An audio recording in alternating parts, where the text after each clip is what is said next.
اسی لیے حضرت گنگوہی رحمۃ اللہ علیہ نے یہ تقسیم کی تھی کہ مولانا الیاس کے ذمہ لگایا تھا کہ پورے عالم میں دین کی دعوت دو، تبلیغ کرو، بس کوئی مسئلے شسرے نہیں، لوگوں کو بس یہ کلمہ سکھاؤ۔ اور اسی طرح حضرت مدنی کے ذمہ لگایا تھا کہ تم کفار اور انگریزوں کے خلاف جہاد کرو، سیاسی طور پہ مقابلہ کرو۔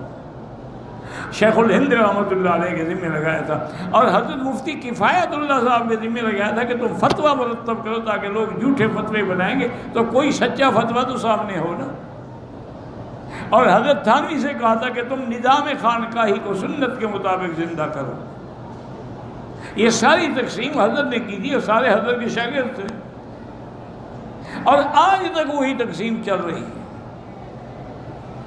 اس لیے بہرحال ہم تو الحمدللہ ثم الحمدللہ سب کے لیے دعا مانگتے ہیں، کسی سے کوئی ذاتی دشمنی بھی نہیں ہے اور نہ ہم کسی کی اہانت کرنا چاہتے ہیں۔